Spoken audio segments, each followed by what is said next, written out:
ನೀನ್ ಹೋಗಿ ಹಬ್ಬಕ್ಕೆ ಕರಿಯದ, ಅದು ಇಷ್ಟೆಲ್ಲ ಆದ್ಮೇಲೆ ಎಣ್ಣೆನೇ ಇಲ್ದೇ ಇರೋ ದೀಪನ ಹಾಡು ಹೇಳಿ ಬೆಳಗಿಸ್ತೀನಿ ಅಂದಾಗಾಯ್ತು. ಇದೆಲ್ಲ ಈ ಕಾಲದಲ್ಲಿ ವರ್ಕೌಟ್ ಆಗಲ್ಲ ಸುಬ್ಬಿ.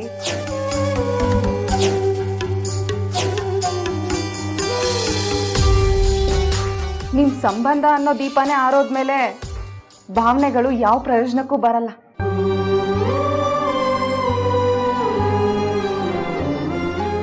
ರೇವತಿ, ಆದ್ರೆ ನಮ್ ಸಂಬಂಧ ಇನ್ನೂ ಪೂರ್ತಿ ಕಿತ್ತೋಗಿಲ್ಲ ಅಲ್ವಾ? ಅದು ನಿನ್ ಮನ್ಸಲ್ಲಷ್ಟೆ. ಸತ್ಯನ ನಿನ್ನಿಂದ ಒಪ್ಕೊಳಕ್ ಆಗದೆ ಇರೋದಕ್ಕೆ ನಿನಗ್ ನೀನೇ ಹೀಗೆ ಹೇಳ್ಕೊಂಡು ಧೈರ್ಯ ತಂದ್ಕೊಂತಿದೀಯ ಅಷ್ಟೇ. ನೀವೇ ಹೇಳಿ ಆಂಟಿ, ಇವಳು ಹೋಗಿ ಕರೆದ್ ಮಾತ್ರಕ್ಕೆ ಇವಳು ಗಂಡ ಬಂದ್ಬಿಡ್ತಾನ? ಅದಕ್ಕೆ ಆ ಶನಾಯ ಒಪ್ಪಿ ಕಳಿಸ್ತಾಳ? ಹೌದು ಸುಬ್ಬಿ, ರೇವತಿ ಹೇಳ್ತಾ ಇರೋದು ನಿಜಾನೇ. ನೀನ್ ಅಲ್ಲಿಗೆ ಹೋಗಿ ಅವ್ರನ್ನ ಕರೆಯೋದು ವ್ಯರ್ಥ ಪ್ರಯತ್ನ ಆಗಬಹುದು. ಆಂಟಿ, ನಾವು ಪೂಜೆ ಮಾಡಿ ಬೇಡ್ಕೊಂಡಾಗ್ಲೆಲ್ಲ ಆ ದೇವ್ರು ವರ ಕೊಟ್ಬಿಟ್ಟಿರ್ತಾನ? ಇಲ್ಲ ಅಲ್ವಾ? ಹಂಗಂತ ನಾವು ಪೂಜೆ ಮಾಡಿ ಕೇಳ್ಕೊಳ್ಳೋದನ್ನೇ ವ್ಯರ್ಥ ಪ್ರಯತ್ನ ಅನ್ನಕ್ಕಾಯ್ತದ? ಅಂದ್ರೇನು? ಅವನಿನ್ನೂ ನಿನ್ ಪಾಲಿಗೆ ದೇವ್ರಾಗೆ ಇದಾನ? ಹೌದು ರೇವತಿ, ನನ್ ಕತ್ತಲ್ ತಾಳಿ ಅಣೆಲ್ ಕುಂಕುಮ ಇರೋ ಗಂಟ ಅವ್ರು ಎಲ್ಲೇ ಇರ್ಲಿ ಅವರೇ ನನ್ ದೇವ್ರಾಗಿರ್ತಾರೆ. ಹೋಗ್ ಕರಿಯೋದ್ ಕರಿತೀನಿ. ಈ ಹಬ್ಬದಾಗೆ ಅವ್ರ ಕೈಯಲ್ಲಿ ಕುಂಕುಮ ಇಡಿಸ್ಕೋಬೇಕು ಅನ್ನೋದು ನನ್ನ ಹಣೆಲ್ ಬರ್ದಿದ್ರೆ ಅದನ್ನ ಯಾರಿಂದನೂ ತಪ್ಸಕ್ ಆಗಕ್ಕಿಲ್ಲ. ಅವ್ರು ಬರ್ಲಿಲ್ಲ ಅಂದ್ರೆ ನನ್ನ ಹಣೆ ಬರಾನೇ ಇಷ್ಟು. ಅದನ್ನ ಯಾರಿಂದನೂ ಬದಲಾಯಿಸಕ್ ಆಗಕ್ಕಿಲ್ಲ ಅಂತ ಅನ್ಕೊಂಡು ಸುಮ್ಮನಾಗ್ಬಿಡ್ತೀನಿ. ಸುಬ್ಬಿ, ಆದ್ರೂ ನೀನ್ ಅಲ್ಲಿಗೆ ಹೋಗಿ ಕರೆದ್ರೆ ಅವ್ರು ನಿನಗೆ ಅವಮಾನ ಮಾಡದೆ ಸುಮ್ಮನೆ ಬಿಡಲ್ಲ ಸುಬ್ಬಿ. ರೇವತಿ, ಇವತ್ತು ನಾನು ಒಂದಿನದ ಮನಸ್ಸಿನ ಆಸೆಗೋಸ್ಕರ ನನ್ನ ಸ್ವಾಭಿಮಾನ ಒತ್ತೆ ಇಟ್ಟಿರ್ತೀನಿ. ಆಗ ಅವಮಾನನ ಸಹಿಸ್ಕೊತೀನಿ. ಆಂಟಿ, ಸರಿನಮ್ಮ, ನಿನ್ನ ಮನಸ್ಸಿಗೆ ಏನು ಸಂತೋಷ ಕೊಡುತ್ತೋ ಅದೇ ಮಾಡು. Thanks aunty. ನಾನು ಈಗಲೇ ಹೋಗ್ಬಿಟ್ಟು ಕಲ್ಬಿಟ್ಟು ಬರ್ತೀನಿ.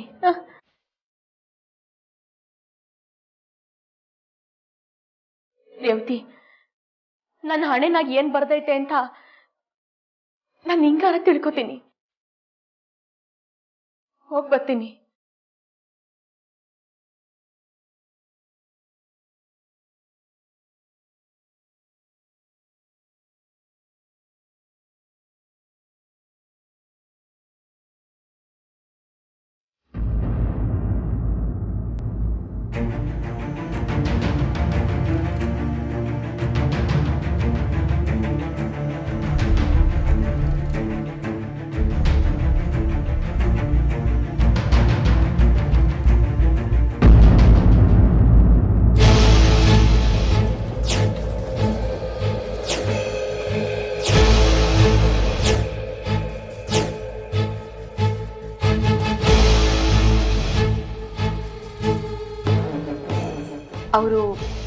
ಅವರಾ? ಯಾರು? ಜಾನು ಯಾರು?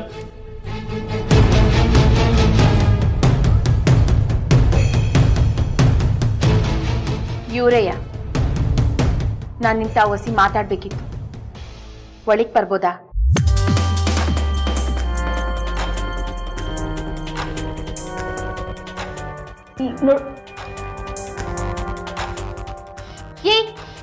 ಏನ್ ದನ ತರ ನುಗ್ತಾ ಇದ್ಯಾ? ಮ್ಯಾನರ್ಸ್ ಇಲ್ವಾ ನಿನಗೆ? ಮಾನ ಇಲ್ದೇ ಇರೋರ್ ಮ್ಯಾನರ್ಸ್ ಬಗ್ಗೆ ಮಾತಾಡಕ್ ಬಂದ್ರೆ ನನಗೆ ಇಷ್ಟ ಆಗಕ್ಕಿಲ್ಲ. ಕಂಡೋರ್ ಬೇಲಿ ಹಾರಿ ಮೇಯೋ ದನ ಮಾಲೀಕನಿಗೆ ತಿವಿಯಕ್ ಬಂದ್ರೆ ಅದ್ರ ಕೊಂಬು ಮುರಿದು ಕೈ ಕೊಡ್ಬೇಕಾಯ್ತದೆ. ಉಸಾರ್ ಅಂದ್ರೆ ಈ ಮನೆ ನಿಂದು ಅಂತ ಹೇಳ್ತಾ ಇದ್ಯಾ? ಅವನ ಹತ್ರ ನಿನಗೇನ್ ಮಾತು?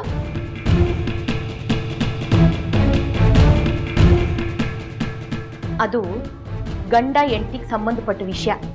ನೀನ್ ವಸಿ ಆಚೆ ಹೋದ್ರೆ ಅದೇನು ಅಂತ ಇವ್ರ ತಾವನೇ ಹೇಳ್ತೀನಿ. ಏನು?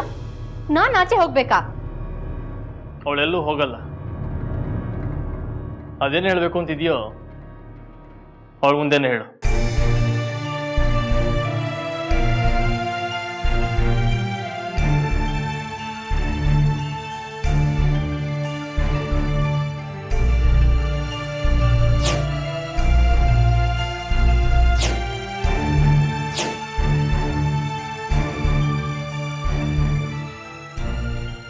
ಗ್ಯಾರಿ ಹೇಳಿದ್ ಕೇಳಿಸ್ಕೊಂಡ್ಯಾ? ಅದೇನ್ ಹೇಳ್ಬೇಕು ಅಂತಿದ್ಯೋ ಹೇಳು. ನೋಡಿ, ನಮ್ಮಿಬ್ಬರದು ಡೈವರ್ಸ್ ಇನ್ನೂ ಆಗಿಲ್ಲ. ನಾವಿಬ್ರು ಇನ್ನೂ ಗಂಡ ಹೆಂಡತಿನೇಯ. ಕೋರ್ಟಲ್ಲಿ ಮಾತುಕತೆ ಇನ್ನೂ ನಡೀತೈತೆ. ಅಂಥದ್ರಾಗೆ ನೀವು ಹಿಂಗೆಲ್ಲ ಆಡಿದ್ರೆ ನಾನದನ್ನು ಸಹಿಸ್ಕೊಳಕ್ಕಿಲ್ಲ. ಸಹಿಸ್ಕೊಳ್ದೆ ಇನ್ನೇನ್ ಮಾಡ್ತೀಯಾ? ಡಿವೋರ್ಸ್ ಆಗ್ಲಿ ಬಿಡ್ಲಿ, ಮನ್ಸಲ್ಲಿ ಇಷ್ಟ ಇದ್ರೆ ಇನ್ನೊಂದ್ ಸಂಬಂಧ ಇಟ್ಕೋಬಹುದು ಅಂತ ಕೋರ್ಟೇ ಹೇಳಿದೆ.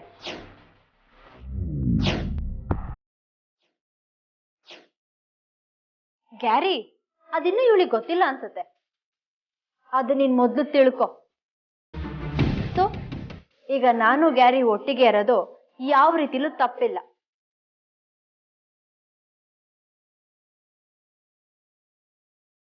ನನಗೆ ಕಾನೂನು ಹೇಳ್ಕೊಡಕ್ ಬತ್ತಿದ್ಯಾ ಸನಿಯಾ? ಇವತ್ತು ನೀನು ಕಾನೂನು ಅನ್ನೋ ವಿಚಾರನ ಹೇಳ್ತಿರ್ಬೋದು, ಆದ್ರೆ ನಮ್ಮ ಹಿರಿಯರು ಮದ್ವೆ ಅನ್ನೋ ಆಚಾರನ ಯಾವತ್ತೋ ತಿಳಿಸ್ಕೊಟ್ಟವ್ರೆ. ಕಾನೂನು ಸರಿ ತಪ್ಪು ಸಾಕ್ಷಿ ಅನ್ನೋ ಲೆಕ್ಕಾಚಾರದ ಮೇಲೆ ನಿಂತಿರ್ತದೆ, ಆದ್ರೆ ಸಂಬಂಧ ಮನಸ್ಸಾಕ್ಷಿ ಮೇಲೆ ನಿಂತಿರ್ತದೆ. ಮನ್ಸಂಗೆ ಮನಸ್ಸಾಕ್ಷಿ ಒಂದು ಸರಿಯಾಗಿದ್ರೆ ಯಾವ ಕಾನೂನು ಬೇಕಾಗಲ್ಲ. ಸನಿಯಾ, ಮನಸ್ಸಾಕ್ಷಿಗೆ ಗೌರವ ಕೊಡದೆ ಇರೋನು ಎಂತ ಕಾನೂನು ಪಾಲಿಸಿದ್ರೋ ಅದು ಪಾಪನೇಯ.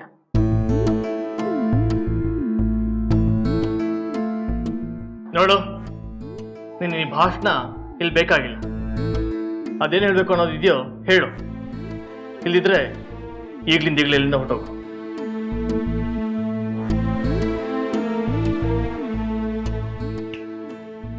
ಹೇಳಿದ್ ಕೇಳಿಸ್ಲಿಲ್ವಾ? ತೊಲಗ್ ಹೋಗು ಅಂತ ಮರ್ಯಾದೆಯಿಂದ ಹೇಳ್ತದಾನೆ. ಪ್ಲೀಸ್.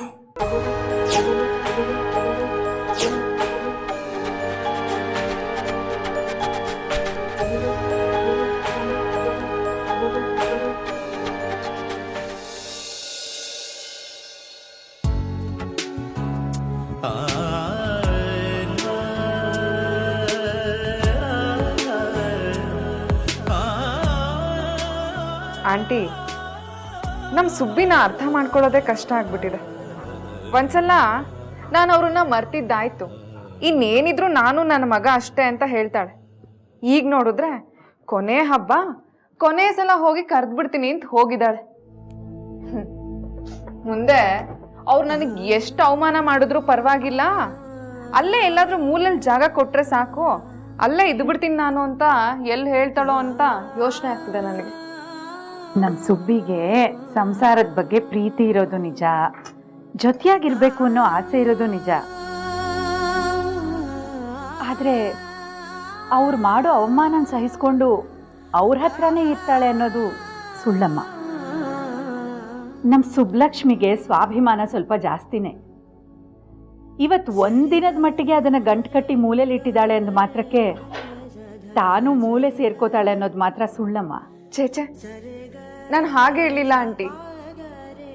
ಈಗ ಮತ್ತೆ ಅಲ್ಲಿಗೆ ಹೋಗಿ ಏನ್ ಅವಮಾನ ಮಾಡಿಸ್ಕೊಂಡು ಬರ್ತಾಳೋ ಅನ್ನೋ ಚಿಂತೆಯಲ್ಲಿ ಹಾಗೆ ಹೇಳ್ದೆ ಅಷ್ಟೆ. ಸುಬ್ಬಮ್ಮ,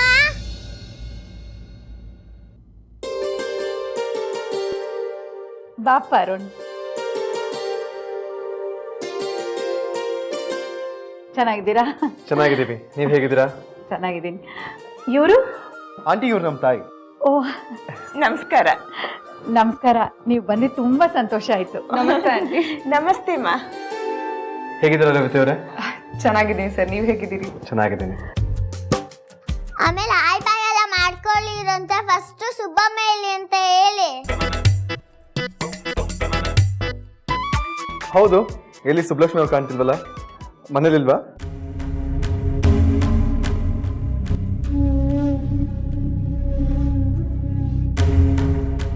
ಅದೇನೋ ಸರ್ಪ್ರೈಸ್ ಕೊಡೋಣ ಅಂತ ಸಾರು ಫೋನ್ ಮಾಡಿದ್ರು, ಆದ್ರೆ ಇಲ್ಲಿ ನೋಡಿದ್ರೆ ಸಾರು ಇಲ್ಲ, ಸುಬ್ಲಕ್ಷ್ಮಿ ಅವರು ಇಲ್ಲ. ಏನಿದು? ಅದು ಇಲ್ಲೇ ಪಕ್ಕದ ಮನೆಗೆ ಹೋಗಿದ್ದಾಳೆ. ಬರ್ಲಿ ಬಿಡು, ಹಬ್ಬ ಅಂದಮೇಲೆ ಮನೇಲಿ ಕೂತಿರೋಕ್ಕಾಗತ್ತಾ? ಅಕ್ಕಪಕ್ಕದ ಮನೆಯಲ್ಲಿ ಅರಿಶಿನ ಕುಂಕುಮ ಔತಣ ಅಂತ ಹೋಗಿರ್ತಾಳೆ. ಅದು ಅಲ್ಲದೆ ನಮ್ದು ಸರ್ಪ್ರೈಸ್ ವಿಸಿಟ್ಟು ಅಂದಮೇಲೆ ಅವಳಿಗೆ ಹೇಗೆ ಗೊತ್ತಾಗುತ್ತೆ ನಾವು ಬರೋದು? ಅದಕ್ಕೆ ಹೋಗಿದ್ದಾಳೆ. ಈಗ ಅವಳಲ್ಲಿಗೆ ಹೋಗಿರೋದು ಪೂಜೆಗೆ ಆಹ್ವಾನ ಮಾಡಿಸ್ಕೊಂಡು ಔತಣಕ್ಕಲ್ಲ ಆಂಟಿ, ಔತಣಕ್ಕೆ ಕರೆದು ಅವಮಾನ ಮಾಡಿಸ್ಕೊಳ್ಳೋದಕ್ಕೆ.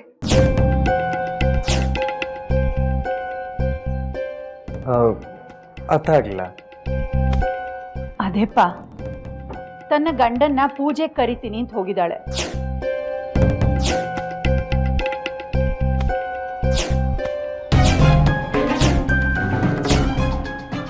ಅವರು ಇವಳಿಗೆಲ್ಲ ಅವಮಾನ ಮಾಡಿ ಕಳಿಸ್ತಾರೋ ಏನೋ, ಅದಕ್ಕೆ ರೇವತಿ ಹಾಗೆ ಹೇಳ್ತಿದ್ದಾಳೆ. ಏನು, ಗುರುಮೂರ್ತಿ ಅವ್ರನ್ನ ಪೂಜೆ ಕರೆಯಕ್ಕೆ ಹೋಗಿದ್ದಾರ? ಅದು ಇಷ್ಟೆಲ್ಲ ಆದ್ಮೇಲೆ ಅವ್ರು ಅವಮಾನ ಮಾಡ್ತಾರೆ ಅಂತ ಗೊತ್ತಿದ್ದು ಕರೀತಾರೆ ಅಂದ್ರೆ? ಇವತ್ತು ಒಂದಿನದ ಮಟ್ಟಿಗೆ ತನಗಾಗೋ ಅವಮಾನನೆಲ್ಲ ಸನ್ಮಾನ ಅನ್ಕೋತೀನಿ ಅಂತ ಹೋಗಿದ್ದಾಳಪ್ಪ. ಅದರ ಅವಶ್ಯಕತೆ ಆದ್ರೂ ಏನಿತ್ತು? ಇನ್ನೊಂದು ಸ್ವಲ್ಪ ದಿನದಲ್ಲಿ ಅವರಿಬ್ಬರಿಗೂ ಡಿವೋರ್ಸ್ ಆಗ್ಬಿಡತ್ತೆ. ಆಮೇಲೆ ಗಂಡ ಹೆಂಡತಿ ಸಂಬಂಧನೇ ಮುಗ್ದೋಗತ್ತೆ. ಆ ವ್ಯಾಲಿಡಿಟಿ ಮುಗಿಯೋ ಮುಂಚೆ ಬಂದಿರೋ ಕೊನೆ ಹಬ್ಬ ಇದು. ಅವಳು ಕೊನೆ ಆಸೆ ಗಂಡನ ಜೊತೆ ಕೂತ್ಕೊಂಡು ಪೂಜೆ ಮಾಡಬೇಕು ಅಂತ. ಅದಕ್ಕೆ ಅವನನ್ನ ಕರೆಯೋದಕ್ಕೆ ಹೋಗಿದ್ದಾಳೆ. ಆಮೇಲೆ ಅವರಿಬ್ರು ಜೊತೆಲಿ ಇರೋದಕ್ಕಾಗೋದಿಲ್ಲ ಅಂತ ಭಯ ಅವಳಿಗೆ. ನೋಡಿ, ಸುಬ್ಬಲಕ್ಷ್ಮಿ ಅವರು ಸಂಭ್ರಮ ಪಡಬೇಕು ಅಂತ ಆಸೆ ಪಟ್ಟಿದ್ದಾರೆ. ಇಂಥ ಒಂದು ಸಮಯದಲ್ಲಿ ನೀವು ಕೋಪ ಮಾಡ್ಕೊಳ್ಳೋದು, ನಾವುಗಳೆಲ್ಲ ಬೇಸರದ ಮುಖ ಮಾಡ್ಕೊಳ್ಳೋದು ಯಾವುದು ಚೆನ್ನಾಗಿರಲ್ಲ ಅನ್ಸುತ್ತೆ. ಹೇಗೋ ಅವ್ರಿಗೆ ಸರ್ಪ್ರೈಸ್ ಕೊಟ್ಟು ಸಂತೋಷ ಪಡಿಸ್ಬೇಕು ಅಂತ ಬಂದಿದ್ದೀವಿ. ಸಂತೋಷ ಪಡಿಸೋಣ ಬಿಡಿ, ಏನಂತೀರಾ?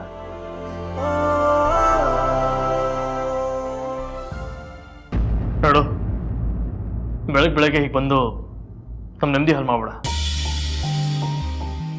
ಅದೇನು ಹೇಳಬೇಕೋ ಹೇಳ್ಬಿಟ್ಟು ಹೋಗು. ನಿಮ್ಮ ನೆಮ್ಮದಿ ಹಾಳು ಮಾಡಬೇಕು ಅನ್ನೋ ಉದ್ದೇಶ ನನಗಿದ್ದಿದ್ರೆ ಡೈವರ್ಸ್ಗೆ ಸಹಿ ಆಗ್ತಿರ್ಲಿಲ್ಲ. ನೀವು ನೋಡ್ತಿರೋ ಸಂತೋಷ ಅನ್ನೋ ಬಿಸಿಲು ಕುದುರೆಗೆ ನಾನು ಅಟ ಬರಕ್ಕಿಲ್ಲ. ಈಗ ನೀನ್ ಬಂದಿದ್ಯಲ್ಲ, ಈಗ ಬಂದಿರೋದು ಒಂದು ಬೇಡಿಕೆ ಈಡೇರಿಸಿ ಅಂತ ಕೇಳ್ಕೊಳಕ್ಕೆ.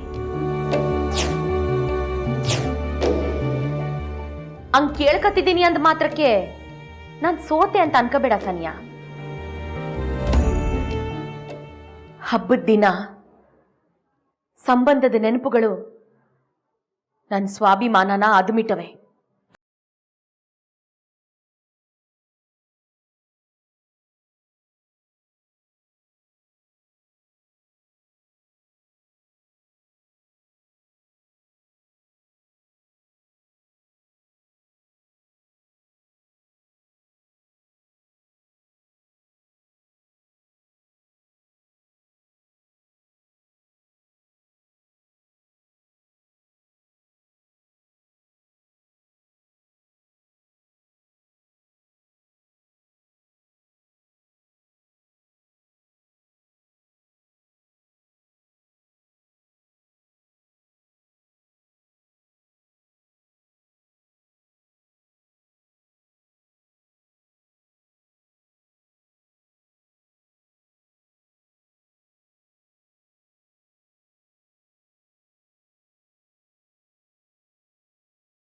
ಇವತ್ತು ಲಕ್ಷ್ಮೀ ಪೂಜೆಗೆ ಬರ್ತೀರಾ?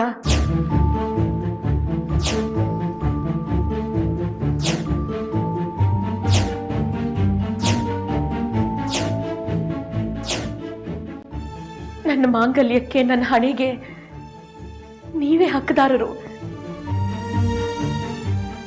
ಅದಕ್ಕೆ ಈ ಕಡೆ ಹಬ್ಬದಲ್ಲಿ ನನಗೆ ನೀವು ಕುಂಕುಮ ಇಡ್ತೀರಾ?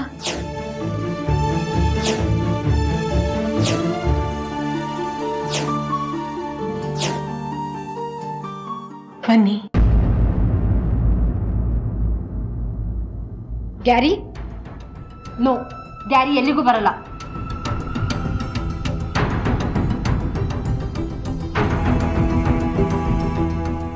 ಅಂಡ್ ಇಂಥ ಎಮೋಷನಲ್ ಬ್ಲ್ಯಾಕ್ ಮೇಲ್ ಎಲ್ಲ ಇಲ್ಲಿ ನಡೆಯಲ್ಲ. ನಿಮ್ಮಿಬ್ರು ಸಂಬಂಧ ಯಾವತ್ತೋ ಸತ್ತೋಗಿದೆ. ಅದಕ್ಕೆ ಡಿವೋರ್ಸ್ ಅನ್ನೋ ಡೆತ್ ಸರ್ಟಿಫಿಕೇಟ್ ಸಿಗಬೇಕು ಅಷ್ಟೇ. ಹಾಗೆ ಸತ್ತಿರೋ ಸಂಬಂಧಕ್ಕೆ ಎಮೋಷನ್ ಅನ್ನೋ ಆಕ್ಸಿಜನ್ ಕೊಟ್ಟು ಬದುಕ್ಸಕ್ ನೋಡ್ಬೇಡ.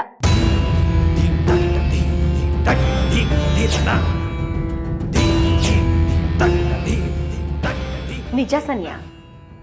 ಒಂದು ವೇಳೆ ನಮ್ಮ ಸಂಬಂಧ ಸತ್ತೈತೆ ಅಂತಾದ್ರೆ ಅದು ಸತ್ತಿದ್ದಲ್ಲ, ನೀನು ಕೊಂದಿದ್ದು. ಸುಬ್ಲಕ್ಷ್ಮಿ, ಅರ್ಚಬೇಡ. ನಾನಾಗ್ಲೇ ಹೇಳ್ದೆ ತಾನೆ ನಾನಿಲ್ಲಿ ನಿಂತಾವ್ ಜಗಳಾಡಕ್ ಬಂದಿಲ್ಲ ಅಂತ. ನೇಣು ಕುಣಿಕೆಗೆ ಏರ್ಸೋ ಅಂತ ತಪ್ಪು ಮಾಡಿರೋರ್ನೆ ಸಾಯಕ್ಕೂ ಮುಂಚೆ ನಿಮ್ ಕಡೆ ಆಸೆ ಏನು ಅಂತ ಕೇಳ್ತಾರೆ. ಅಂಥದ್ರಲ್ಲಿ ನಾನು ನಿಮ್ಮನ್ನ ಮದ್ವೆ ಆಗಿದ್ದೆ ತಪ್ಪು ಅಂತ ನಿಮಗೆ ಅನ್ಸಿದ್ರೆ ನಮ್ಮ ಸಂಬಂಧ ಸಾಯಕ್ಕೂ ಮುಂಚೆ ನಂದಿದೊಂದು ಕಡೆ ಆಸೆ ಈಡೇರಿಸ್ತೀರಾ? ಆಯ್ತು ಮಾವ, ಇದಿಷ್ಟನ್ನು ನಾನು ನಿಮಗೆ ಹೇಳ್ಬೇಕಿತ್ತು. ಹೇಳು, ಇದ್ರ ಮೇಲೆ ನಿಮ್ಮಿಷ್ಟ. ನಿಮಗೆ ನನ್ನ ಮ್ಯಾಲ ಪ್ರೀತಿ ಇಟ್ಕೊಂಡು ಬನ್ನಿ ಅಂತ ಹೇಳ್ತಿಲ್ಲ. ಕಡೆ ಪಕ್ಷ ಇನ್ ಮುಂದೆ ನನ್ನ ಜೀವನ ಕಳಿಯಕ್ಕೆ ಈ ಹಬ್ಬದ ಒಂದು ದಿನದ ಒಳ್ಳೆ ನೆನಪನ್ನ ಭಿಕ್ಷೆ ಹಾಕೊಡಿ ಅಂತ ಕೇಳ್ಕೊಳಕ್ ಬಂದಿವ್ನಿ.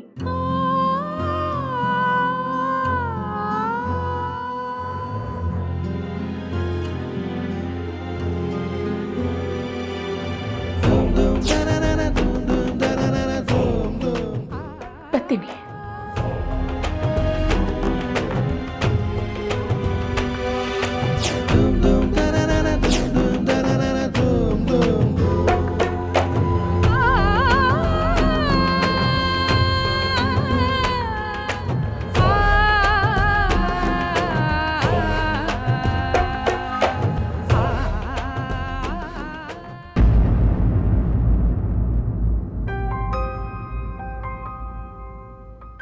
ಮನೆ ಒಳಗೆ ಲೈಟ್ ಯಾಕೆ ಹಾಕಿಲ್ಲ? ಕರೆಂಟು ಆಯ್ತಲ್ಲ. ಆಂಟಿ,